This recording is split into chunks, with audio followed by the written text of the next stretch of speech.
Record low satisfaction rating na itala ng Marcos Jr. Admin, SWS. Nagtala ng pinakamababang net satisfaction rating ang administrasyon ni Pangulong Ferdinand Marcos Jr. mula nang maupo ito sa pwesto noong 2022, ayon sa pinakahuling survey ng Social Weather Stations, SWS.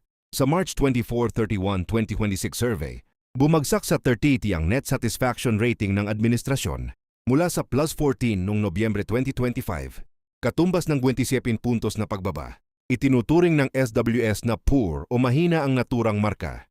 Ayon sa SWS, ito ang record low para sa Administrasyong Marcos Jr. at pinakamababang na italang rating ng anumang administrasyon sa nakalipas na 16 na taon mula nang magtala ng 45 ang administrasyon ni dating Pangulong Gloria Macapagal Arroyo noong Marso 2010. Batay sa survey, 32% ng mga Pilipino ang nagsabing sila ay nasisiyahan sa performance ng gobyerno, habang 46% ang hindi nasisiyahan at 21% ang hindi tiyak sa kanilang sagot.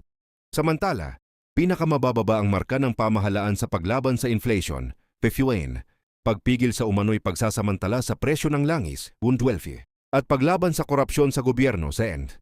Isinagawa ang survey sa pamamagitan ng face-to-face interview sa 1,500 adult respondents sa buong bansa.